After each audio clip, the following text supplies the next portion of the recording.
Hello, welcome to Kernels of Truth, brought to you by Progress Kentucky. Thanks so much for joining us to discuss the breaking Kentucky political news of the week, and then we'll take a look at the big spenders behind Kentucky's upcoming elections with Kentucky Lantern reporter and Kentucky Journalism Hall of Fame member Tom Loftus. We'll then close out with a critical call to action. But first, are you ready to turn Kentucky purple? Let's think back a few Novembers, shall we? Last November, we re-elected Andy Beshear, a great moment for our Commonwealth. The November before that, we rejected an effort to strip abortion protections from our state constitution. November shows that when push comes to shove, folks in Kentucky come together for a kinder, compassionate Commonwealth. Unfortunately, there's still supermajorities in Frankfort that just don't care about making regular folks live better and are laser focused on giving tax cuts to rich folks and sending whatever's left over to private schools. It's clear there's a lot of work to do in our state to win electoral outcomes for our Commonwealth between now and this November. 181 days from now, we'll be focused on just that. We hope that you'll support Progress Kentucky in our campaign for a more compassionate Commonwealth. Make a contribution right now via our secure online website, Act Blue, to help turn Kentucky purple. $5, $50, $500, it all adds up. Now it's the time to check in with our co-host. Let us all know who and where you are and what are you protesting today. Oh, and you there on the internet, we mean you too. Let's hear what you're protesting today. Feel free to put it in the chat while we're sharing ours. Mine says, to heck with the month of May. I'm coming to you from Harrison County, Kentucky. The month of May has been a horrible weather month. Let's get it over with and have some clearer weather. How about you, Brian? What I'm protesting this month is I'm protesting the attack on unarmed protesters across the country on college campuses who are peacefully protesting. Now, whether or not you agree with the aims of some of the protesters on college campuses or their encampments or some of their tactics, one principle remains clear. That since the founding of our country, we have been founded on the principle of peaceably assembling to protest the government for redress of grievances. And if students and professors are going to be arrested by the state for protesting peacefully on this issue, what's coming down the road? Will we be protesting things with regard to racial equality, gender equality? What? That is very disturbing to me. The events of the last few weeks, you're right. The events of the last weeks have been very disturbing. And I want to reiterate a call again to the chairman of the Kentucky Democratic Party, Coleman Eldridge, and the members of the Kentucky Democratic Party Executive Committee, State Central Committee, to make reproductive rights for women a major issue in the 2024 campaign. Those are great words. I appreciate that. There is a lot of dissension, and we do absolutely need that right to protest. Without that, we're no longer a free country. You better believe it. Our days as a free country are over. I'm going to start out with a legislative update on some primary races. And I want to plant a song in your head. No, it's not in your head. That's close, but it's actually in case you didn't know. The Kentucky primary for legislative offices is coming up soon, Tuesday, May the 21st. Please make a plan to vote. Of course, you can count on Progress Kentucky to follow the races and report to you through the Kernels of Truth program. There are several components of running a race, with money being on the top of the most list. Certainly character, volunteer recruitment, messaging, hardworking are on the list too. But in most cases, it takes money to win races. Several legislators swear by door knocking, the good old-fashioned way of meeting the voters. Most of this information that follows comes from an article written by one of our partners, Forward Kentucky. Bruce Maples is one of those political junkies who really cares about our Kentucky. Bruce puts out tons of information and is a source that you can count on for great info on all things politics. You can check out his website at forwardky.com. I may have an opportunity to discuss this topic again next week. Perhaps tonight or the next time I will highlight one current legislator who called me a nut while on the House floor. That's all I'm going to say. The first race I want to discuss involves Mary Lou Marzian.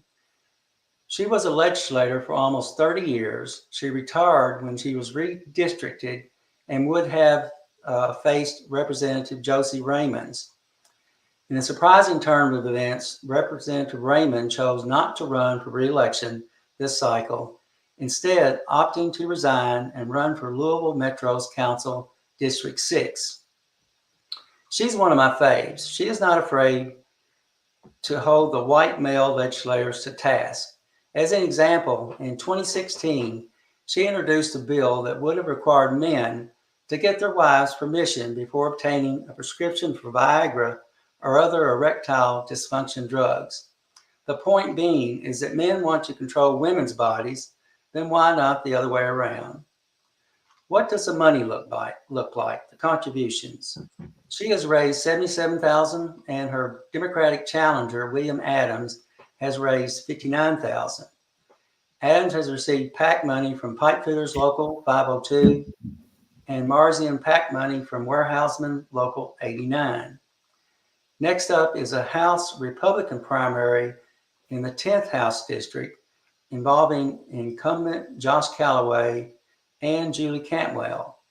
Callaway seems to be an ultra-conservative, and in contrast, here's a quote from the Republican Cantwell's campaign website.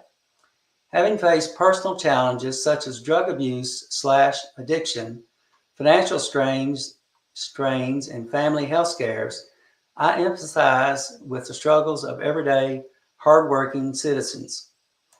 Also, she notes that she is a gun-toting supporter of medicinal marijuana. This race ought to be interesting. Mrs. Cantwell has raised $13,000 and Representative Callaway $8,800. Cantwell received a $1,000 donation from the Warehouseman Local 89 PAC. Representative Callaway ruffled the feathers of the House leadership and for a while was on the outs. The third race I want to cover involves another Republican primary, the 7th District Senate race. Why this one? I've been told that the Republican leadership may be supporting the incumbent as leadership is concerned that the challenger is worse than the incumbent. Who is the incumbent? Adrian Southworth. Yes, the election denier. She has raised $48,000 and her challenger, Ed Gallring, has raised $169,000.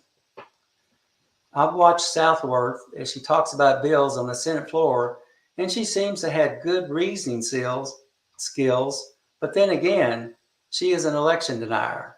So there's that. Next up is the Democratic primary race between current and longtime Senator Gerald Neal and challenger Attica Scott. Senator Neal has been in office 35 years, and Attica Scott was a state representative for 5 years before resigning to run for Congress. She ran against Morgan McGarvey, who replaced the retiring longtime Congressman John Yarmouth. Neal has raised $75,000 and Scott $25,000. This is going to be an interesting race. It's hard to tell who will win this one. Lastly, I want to mention the 93rd District Democratic primary race featuring Adrielle Camuel and Sarah Ritter. This is another interesting race. Camuel has raised $32,000 and Ritter $15,000. Camuel defeated Republican Kyle Whalen in November 2023 and raised over $79,000 in that race. Camuel has been a vocal proponent for liberal issues. Ritter is a first-time candidate. Stay tuned as we bring you current political facts with a flavor at times. Back to you, Dr. Clardy. Speaking of teachers, and speaking of course, the upcoming topic on teacher pay, There's an interesting race in my district where the Democratic nominee for the State House of Representatives is a retired teacher and one of my former students, Lauren Hines. I think that she's going to be a rising star in the Kentucky Democratic Party. She's going to do a lot for education if she defeats the incumbent Mary Beth Imes. Let's hope that she does. We had a fundraiser for her on Derby Day this past Saturday, and I just hope that we will all pay close attention to the campaign that Lauren is going to run, because I think she's going to make some major inroads for us in November. The story on teacher pay in the Kentucky Lantern is very disturbing, but not at all surprising.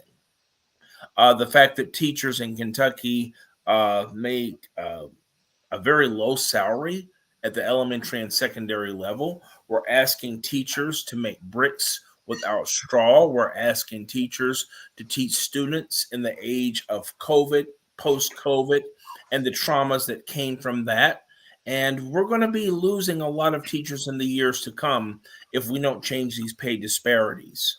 And so I know this is an issue that's very dear to Governor Beshear, but let's just hope that it's one to the Kentucky General Assembly and that we act fast on this, because Kentucky teachers certainly deserve better. There's no question about that. I did just a little bit of research on this issue. And, Kentucky is, in a lot of situations, Kentucky is like the 44th, 45th worst in the United States. And I think on this issue, we come in at 41st. So I looked at some of the states that are worse than us, and some that you would expect are on there: Mississippi, West Virginia, Arkansas, Louisiana. But one I wanted to highlight is Tennessee. All of them red states, you notice. Well, that's true. And Tennessee is pushing Tennessee does not have an income tax. Nope. And Kentucky is pushing us toward no income tax. And perhaps that's part of the reason why they can't afford to pay their teachers more. I thought that was interesting. Very, very much so. We cannot have our educators working at starvation wages. That is unacceptable. That's true. Do you have any comments on the other article that's there, Brian, the collective bargaining resolution that they're talking about in Fayette County? Well, I've read about it tangentially, but here again, and I had this conversation with Barry Craig just a few days ago. Sadly, Kentucky is a right-to-work state. We do not have the powerful type of unions that we should have to advocate on behalf of workers in the Commonwealth, and this is another major battlefront if we're going to talk about reaching out to working people for them to be able to have the right to collectively organize, to bargain, to strike if necessary. This is just a perfect case in point. We need that in this Commonwealth. This is an American right. And the labor movement has done a lot insofar as building up the working class and the middle class. And we certainly need that in Kentucky. And what's going on in Fayette County is a perfect case in point. Yeah, I briefly read an article about that, and apparently they're trying to get it on the agenda, and it's one of those situations where they didn't turn it in timely, supposedly, to get it on the agenda, and as far as collective bargaining for Fayette County teachers. So hopefully they'll be able to work that out, get it on the agenda, and have a real discussion about it rather than, trying to ignore the issue. Let's address it. Let's work on it. Because once unions have that capability, they have that power, then they have leverage.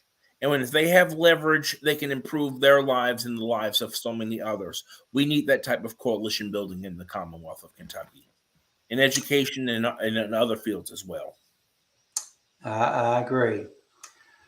Well, I'm going to talk about something else that I'm really interested in once I get through, Brian. Really interested in hearing your thoughts on it. Sure.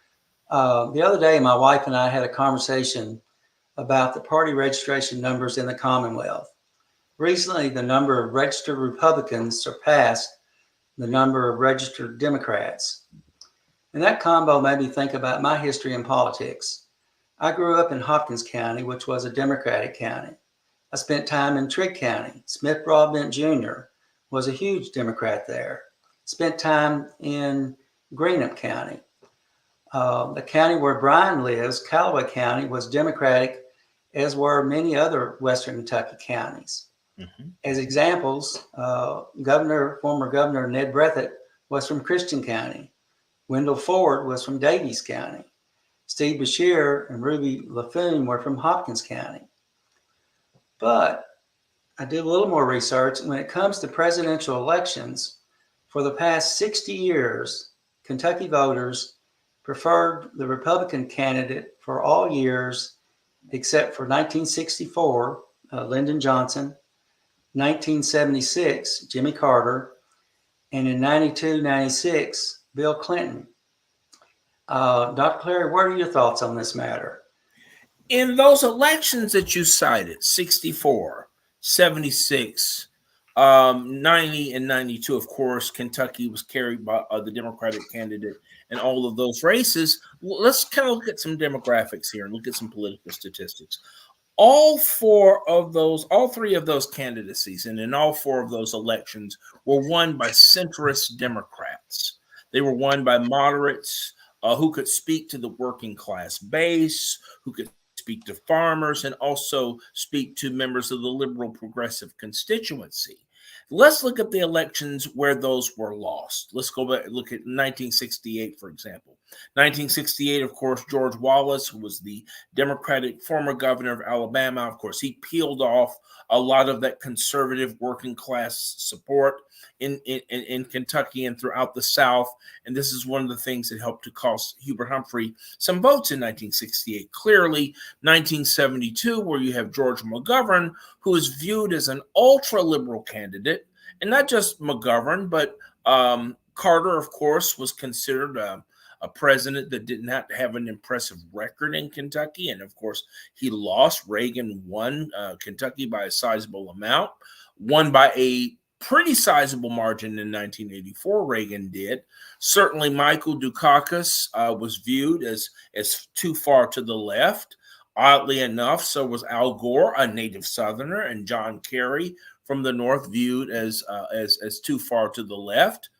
And definitely, most definitely, Barack Obama, Hillary Clinton, and Joe Biden, all viewed as too far to the left. What we need in Kentucky, we need Democratic candidates going forward, 2024, 2028, and beyond. We need Democratic candidates who can speak to all of those constituencies, because let's be very clear about something. The Republican Party does not care for working class Kentuckians. Yet, for some reason or another, in those elections where Democrats lost, Kentuckians have voted against their own self-interests on the basis of social issues and the way social issues were framed, whether it's school prayer, whether it's abortion, whether it's affirmative action, whatever the case may be. The reality is, the times that Kentuckians have voted for Republicans, Kentuckians have come up short. Whether it's in voting for Richard Nixon in 1972, whether it's in voting for George Bush in 1988, whether it's in voting for George W. Bush in 2000 and 2004, whether it's in voting for John McCain, Mitt Romney, and Donald Trump. In all of those instances, those candidates have totally oppose the interests of working class Kentuckians. So what I would suggest is that the Democratic Party have a serious conversation about how we can field candidates for office, especially at the national level, who can speak to the aspirations of average Kentuckians who work every day, who work in many cases paycheck to paycheck, have social anxieties about the economy, have anxieties about the country in general, and bring them back into the Democratic fold. It's doable, but we've got to do the work. It is very possible. And I'm going to be honest with you, Doug. To me, the best candidate that we could field in 2028 for the presidency of the United States would be Governor Beshear. I'm not trying. I can't speak for the governor. I don't know him like that.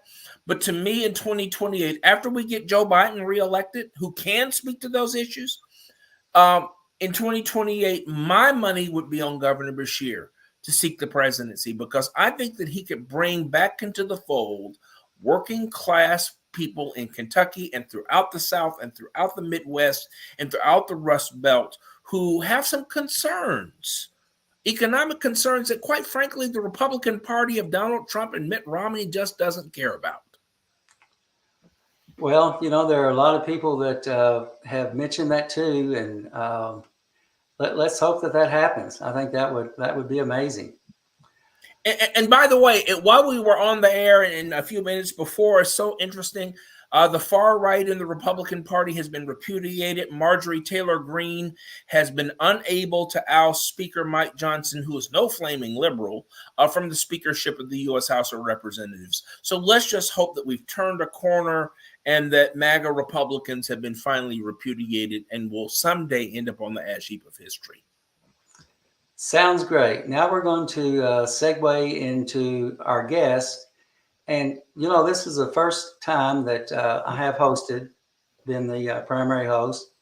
And this is the first time that we're going to try to connect with our guest. We got him on the radio. I mean, on the, not on the radio, but on the phone. And I'm going to introduce our guest. And after the introduction, we'll start asking him some questions. And we're very fortunate tonight to have Tom Loftus. He's had a long career in Kentucky journalism, which includes 4 years as the Frankfort bureau chief for the Kentucky Post and 32 years as the Frankfort bureau chief for the Courier-Journal. He is a member of the Kentucky Journalism Hall of Fame and a freelance reporter for the Kentucky Lantern. I contacted Jamie Luckey with the Kentucky Lantern, who has been on our show, reached out to her to obtain contact info on Mr. Loftus, and she said he'd be a good one. Later, I was talking to Amy Bensonhaver, who has been on the show before, and I texted her about the show. This is what she had to say. He's a man and a monument. So much admiration for him. Tom has always been a keen observer and reporter of Kentucky political contributions, and we're thrilled to welcome him to the show this week. Welcome, Tom. Well, thank you very much, Doug. I'm happy to be here, and your introduction was too generous, but I'll take it. Good. I'm just going to go ahead and hope that everybody can hear. You had a great story covering one of Rand Paul's biggest donors, who's also a massive supporter of the charter school movement.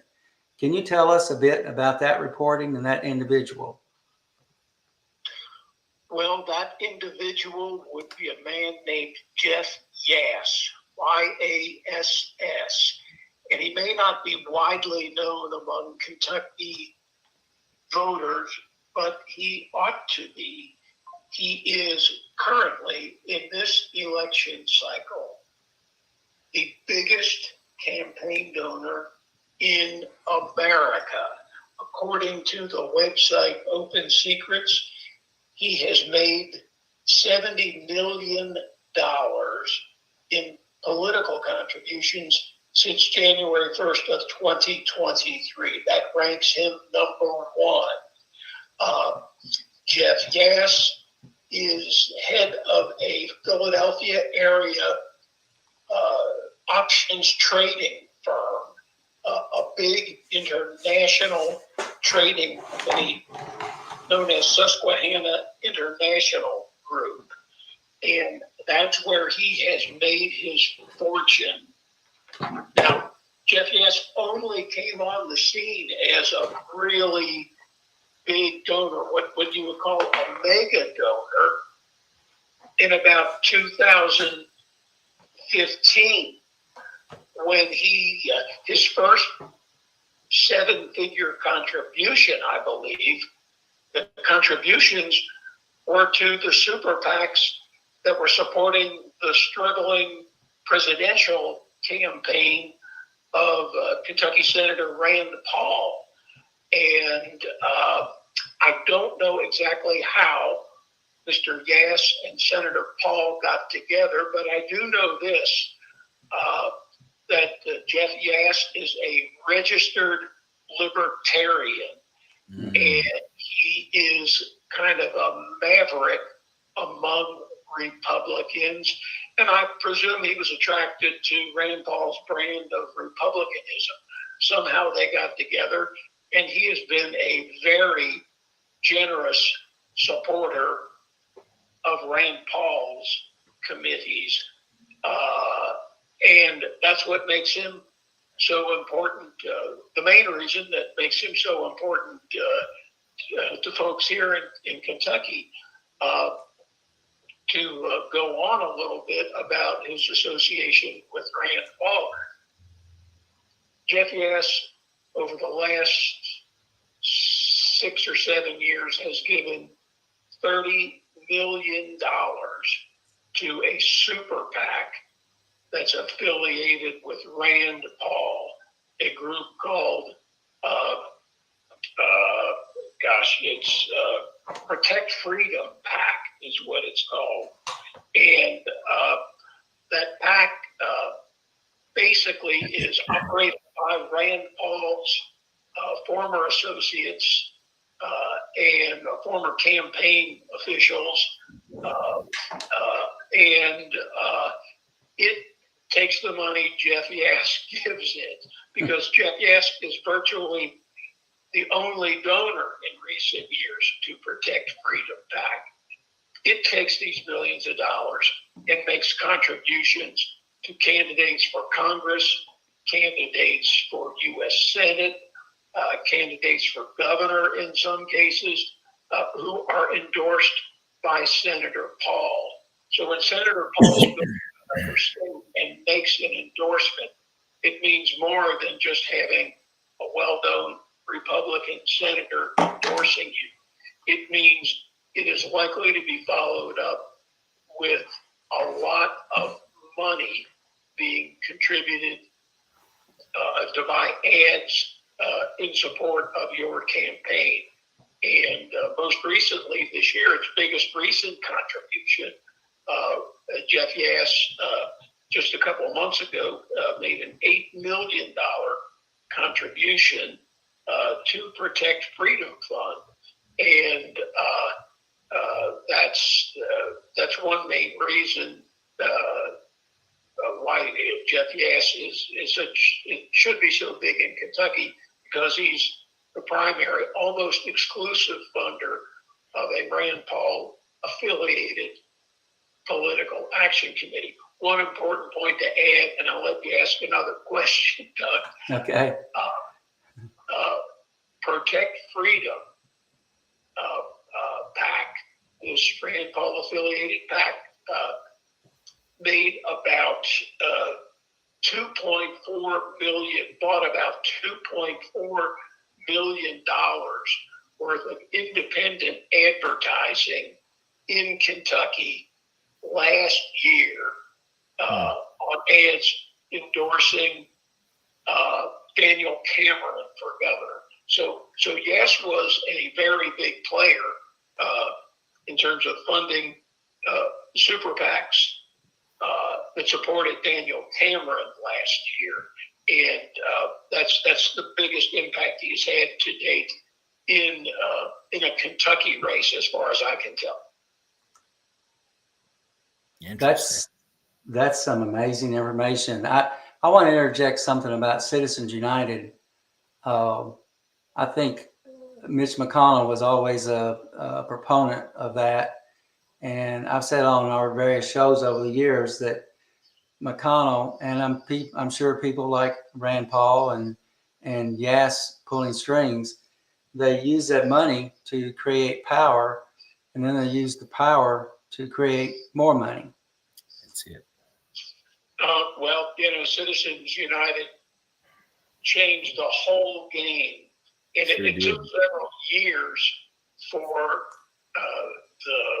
the structure of campaign finance, the structure of campaigns to figure out how to operate under these new rules, which basically took the limits off of the amount anyone could give to an independent campaign for office, to a super PAC, and that changed the rules big time. And in terms of Mr. Yass's influence, what's interesting in the last few months, one thing I didn't point out. I mean, you pointed out that he is a major, perhaps the major funder of candidates, PACs, political committees, and charitable groups that support school choice. He and his wife are huge for school choice. You pointed that out. I pointed out that he was a libertarian.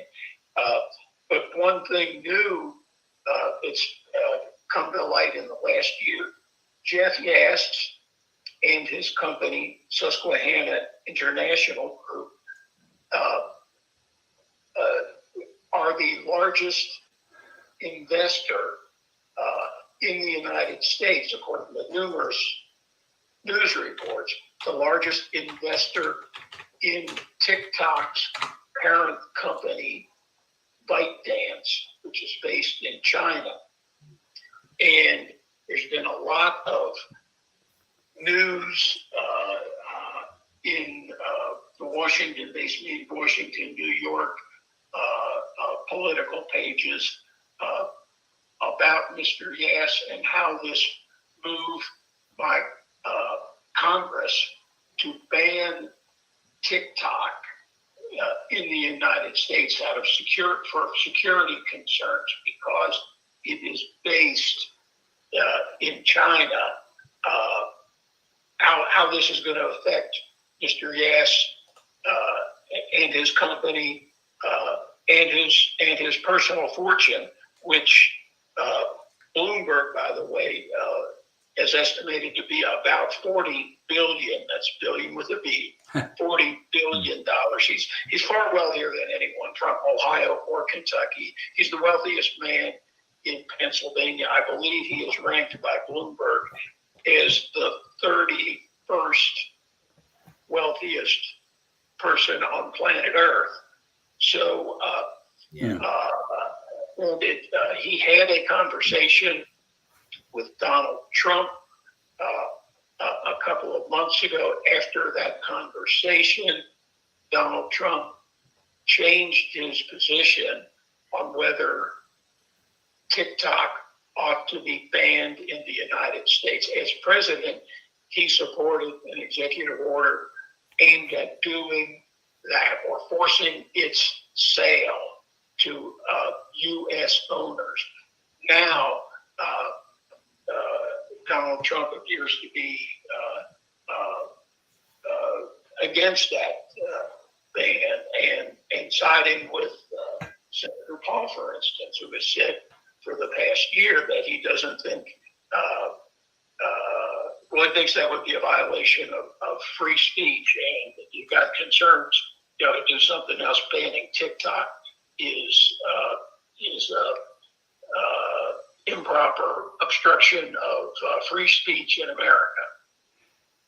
It's funny how money changes people's thoughts and processes, isn't it?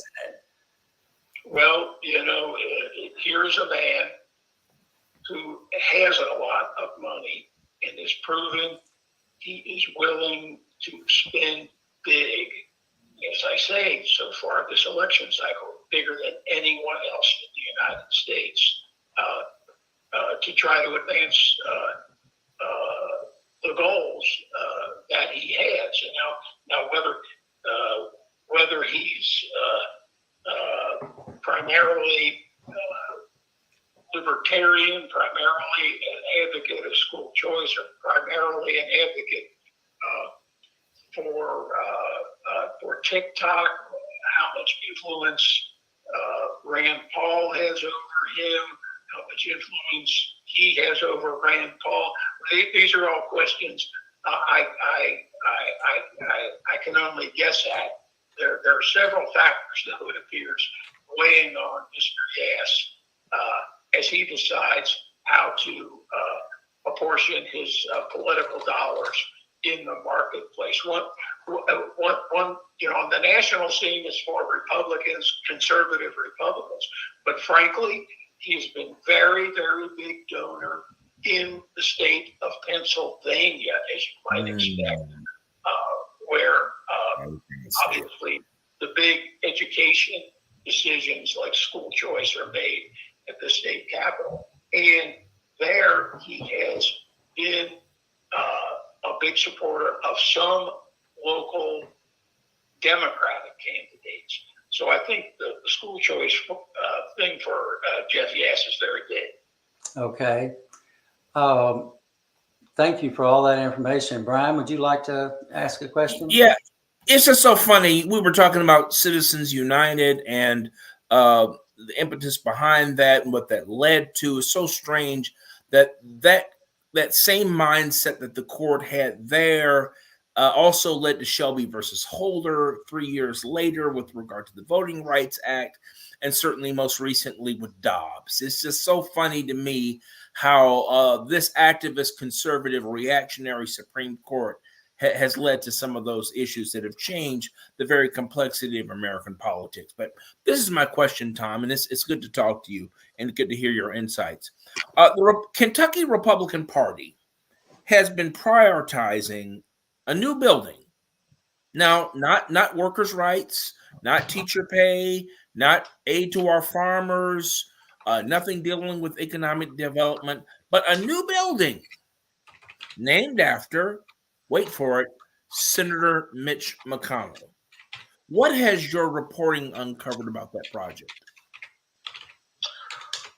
Well, it's uncovered over the course of basically, I guess it's been almost a year and a half now, that this gets back, this is a good question. It ties into the issue of unlimited contributions, which Citizens United allowed. I should say contributions of unlimited amounts. In 2017, the General Assembly passed a new law which allowed each political party to create building funds for their party, and their building funds could accept contributions of unlimited amounts. The building funds could also accept corporation contributions, which are not allowed to a candidate for, say, governor or state senator or state representative, whatever.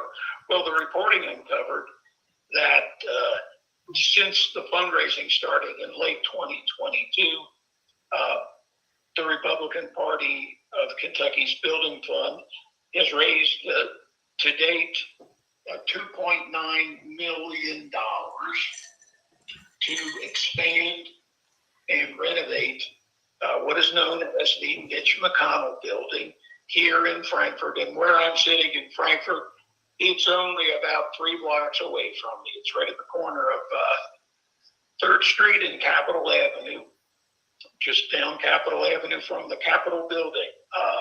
And it raised this $2.9 million in just 11 contributions. The biggest, of course, was from Pfizer, the pharmaceutical giant, a company called NWO Resources, which I'm almost certain is affiliated with General Atomics, the defense contractor, gave $500,000.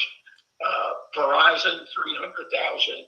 MetLife, $300,000. AT&T, Boeing, Churchill, Altria, the tobacco giant, and Microsoft all kicked in for at least $100,000. as did Comcast. Delta Airlines and the Jockey Club each gave $50,000. So not many contributions, but when they're as big as $1 million, you don't need a whole lot of contributions. Sure. That's true. That's true. Do you think, I have a thought that I think if those funds keep growing, I mean, how many millions of dollars do you need to build a new Mitch McConnell building?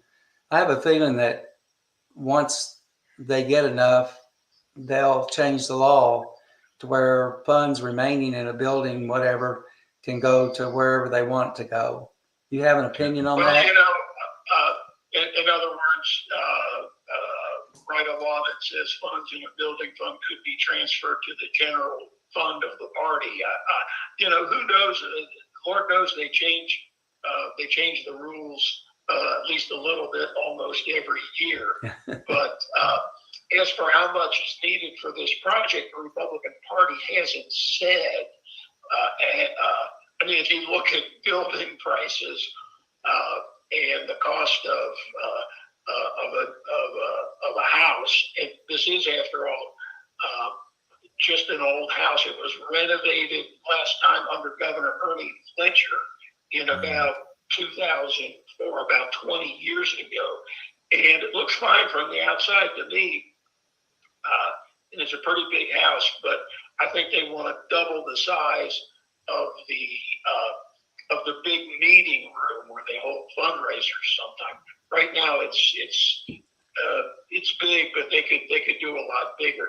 They happen to own a plot of land, an empty lot next door to the headquarters.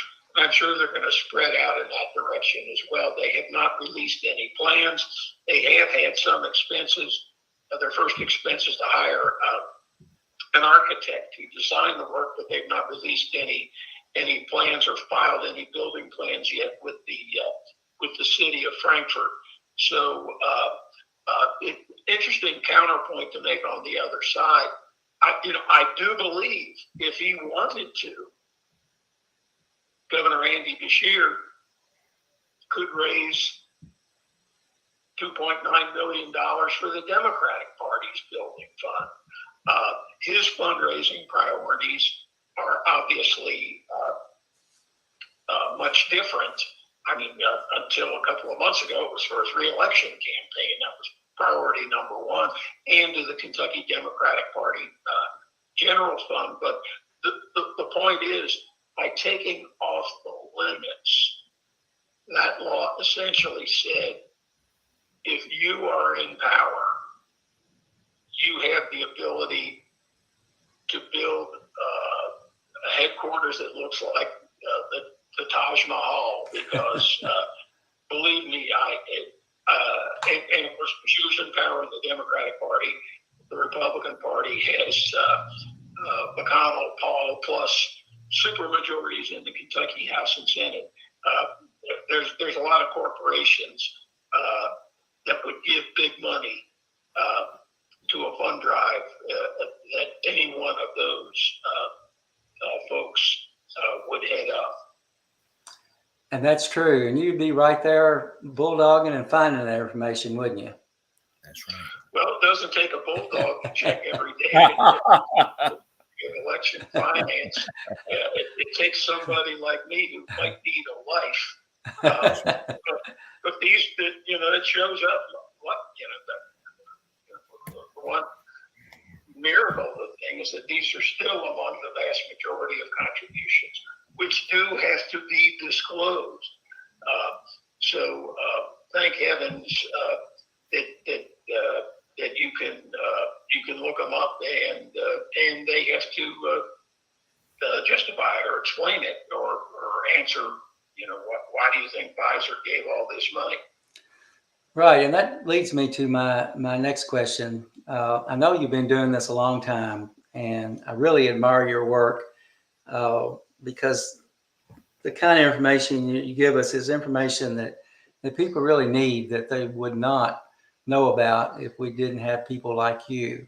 But the question I want to ask, How hard was it to obtain this kind of info when you first started watching reporting on this aspect? I know that there have been changes, and the other part of this question would be, are there improvements in this process you would like to see in the future?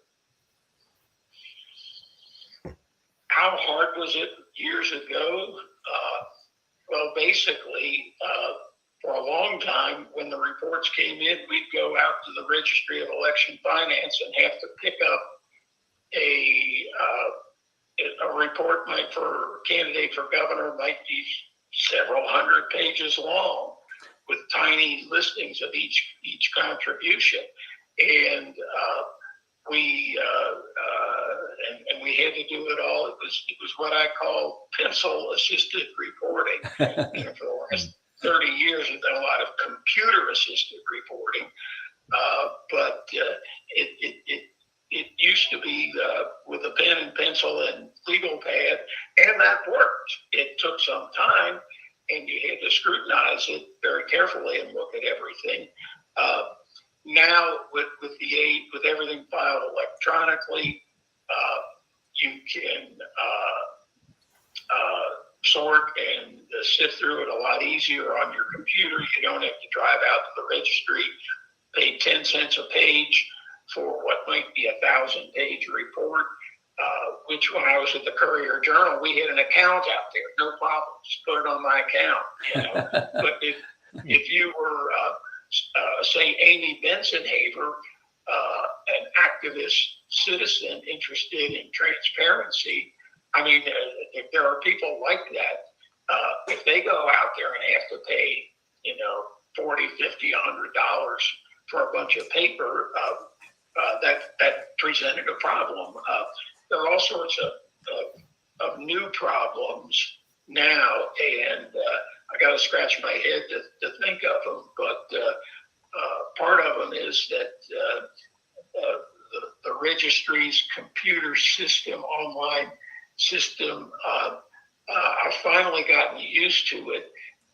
There are some glitches with it from time to time, partly caused by the fact that there are often errors entered by the candidate files a mistaken contribution or misspells a name, that stays there. So, garbage in, garbage out. Yeah. So in the Federal Election Commission has pretty good online records, but both of those systems can be very, very difficult to navigate for the average Joe who's trying to figure out, how much a particular individual has given and where they've given it. But if you work at it, it can be done. Okay. I think we might have time for just one more quick question. Brian, do you have something, or are we good? I know we just finished up a gubernatorial race, a very long, hard-fought one just a few months ago. How does all this funding schema, do you think, will affect 27 going forward? I know that's a long way off, but I can imagine that there are going to be people who are going to be lining up to seek the governor's residence in 27, and that campaign probably will start right about now. How does that play out, do you think? Well, obviously, this recent election broke all records by far.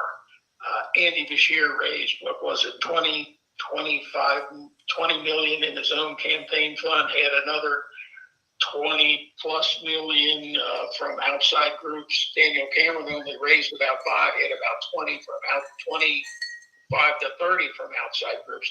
It's going to be very, very expensive. The outside groups are going to play a big role. But as Andy Beshear showed last year, it's very important to raise as much money as you can for your campaign fund. That's money that goes further than money in the super PAC goes, and it's money you directly control yourself. And Beshear raised a pile of it. He was relentless in his continuous aggressive efforts to raise money in contributions of no more than $2,100 each from thousands and thousands of people. Well, Sounds Tom, good. that's great information. We're going to let you go now, but I just want to say thanks so much. You do such outstanding work, and it's work that has to be done. And we really appreciate you and your affiliation too with the Kentucky Lantern. They're a great group of people. Okay, well, thanks very much for having me. I appreciate it. And sorry we couldn't get the video to link up here. That's okay. We hope that it worked out. And again, thank you so much. Okay, well, thank you, Doug. It was very nice to chat with you guys. Okay, talk to you later. Thank you very much. Thank you. Bye. Okay, next up is our call to action. If you have watched the Kernels of Truth in the past couple of months, you know that we are tracking bad bills as they made their way through the legislature. Well, now that the General Assembly is done and dusted, we want you to weigh in what we call the worst of the worst. We selected 10 bills, and you can vote on your view of the worst of the worst. If you go to our Kernels of Truth Facebook page or to our Progress Kentucky Facebook page, you can find a bit.ly link where you can click on there and you can vote for the worst of the worst. There's 10 bills on there, I think, and we just ask that you vote. Let us know what you think. We can't let the General Assembly continue to ignore the needs of our Commonwealth. Unless we spread the word about the bad bills they're passing, voters will never hold them accountable.